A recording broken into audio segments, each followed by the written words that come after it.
Assalamualaikum warahmatullahi wabarakatuh. Gimana kabarnya anak-anak? Tetap sehat ya. Tidak lupa kita harus tetap mengikuti protokol kesehatan seperti menjaga jarak, memakai masker, mencuci tangan supaya pandemi kali ini cepat berakhir dan bisa hidup seperti normal. Nah, di sini kita akan belajar tentang sistem tata surya.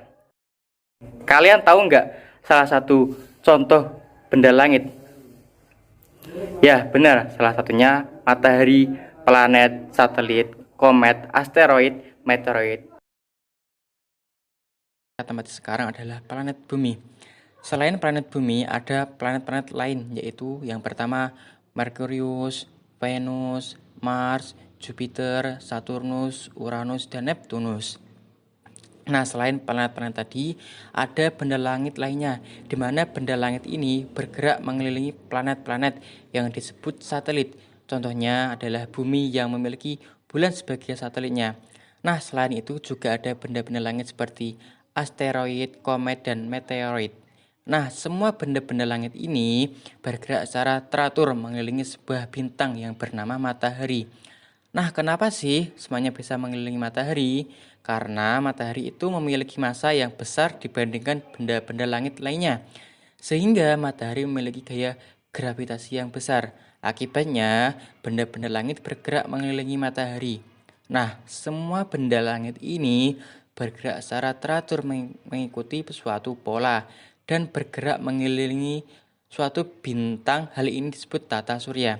Jadi, tata surya adalah kumpulan benda langit yang terdiri atas sebuah bintang atau yang disebut dengan matahari, dan semua benda-benda langit bergerak itu mengitari matahari.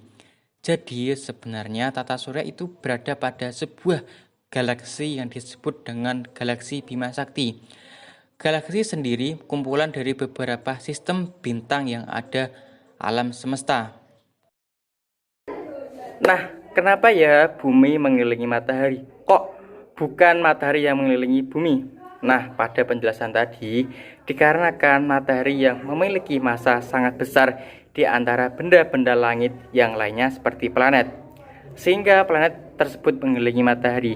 Nah, hal ini diteliti oleh Isaac Newton melalui hukum gravitasi Newton. Dia berbunyi, benda di alam semesta saling tarik-menarik dengan gaya yang sebanding lurus dengan massa berbanding terbalik dengan kuadrat jarak antar mereka. Nah, dapat disimbolkan F sebanding dengan M dan F sebanding dengan jarak dari planet tersebut dari matahari. Nah, ketika F sebanding dengan M, artinya adalah sebuah planet semakin besar, maka gaya gravitasi juga akan semakin besar. Itulah yang dikatakan sebanding lurus. Sedangkan ketika F berbanding terbalik atau sebanding dengan 1/r², artinya adalah jika jarak antara planet semakin bertambah atau semakin besar atau semakin jauh, maka gaya gravitasinya akan semakin kecil. Selanjutnya yang kita bahas si Johannes Kepler.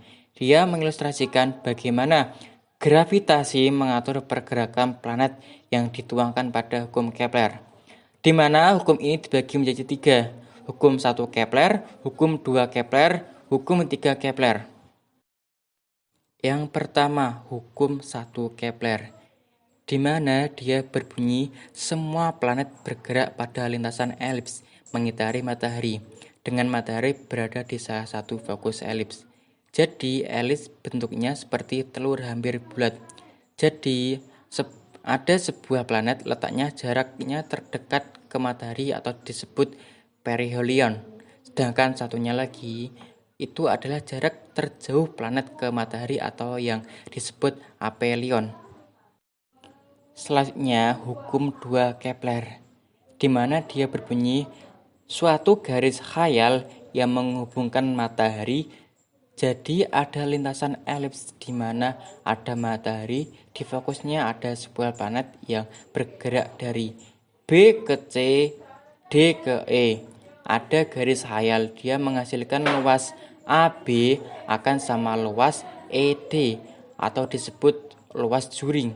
Nah, waktunya dari B ke C akan sama dengan waktu D ke E.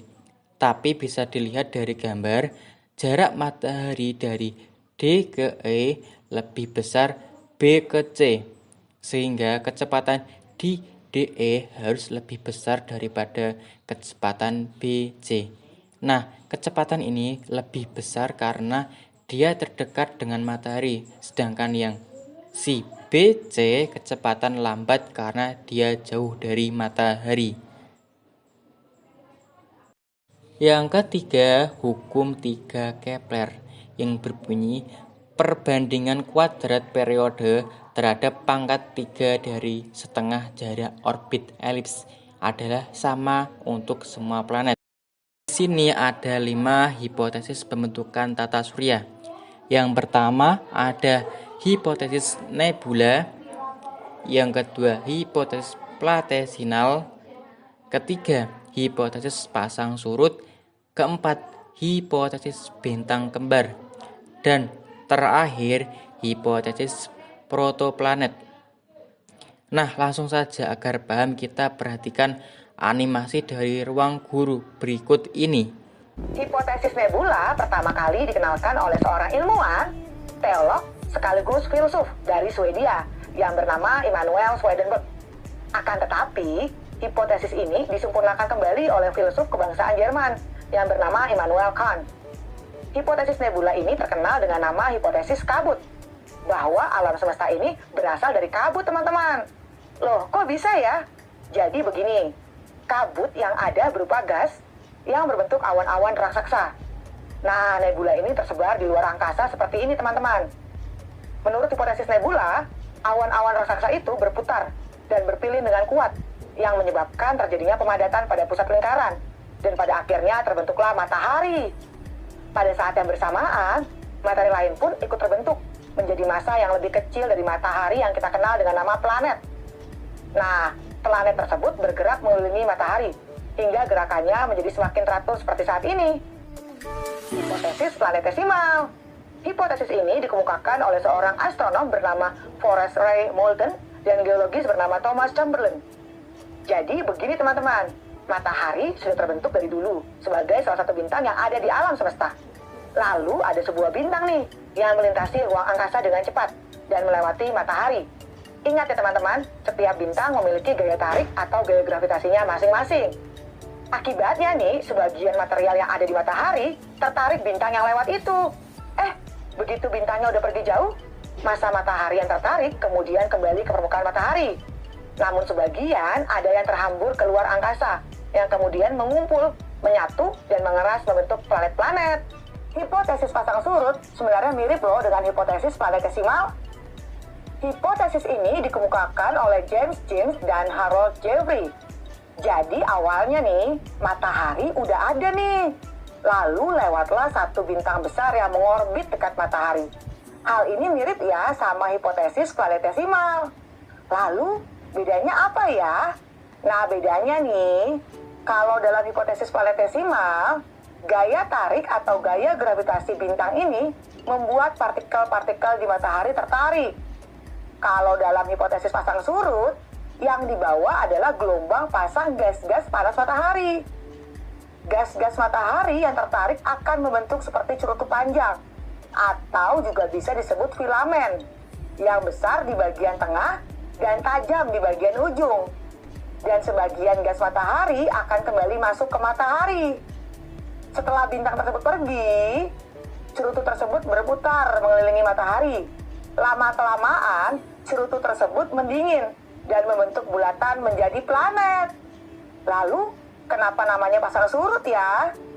Karena peristiwa saat gas itu tertarik ke bintang mirip seperti peristiwa pasang, teman-teman. Dan saat gelombang panas itu lepas, lalu sebagian kembali masuk ke matahari, seperti peristiwa surut.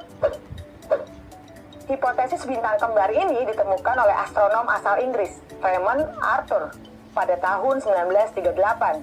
Nah, menurut beliau nih, tata surya kita dulunya emang punya dua bintang raksasa. Makanya hipotesis ini dinamakan hipotesis bintang kembar, teman-teman.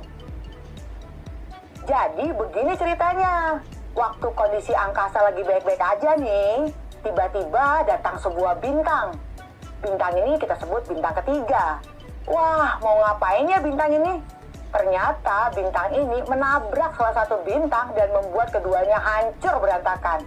Nah, pecahannya mengambang-ambang di angkasa dan perlahan-lahan mendekati bintang yang masih utuh. Pecahannya ini lama-kelamaan menjadi planet, teman-teman. Dan bintang yang masih utuh menjadi matahari. Jadi begitu ceritanya, teman-teman.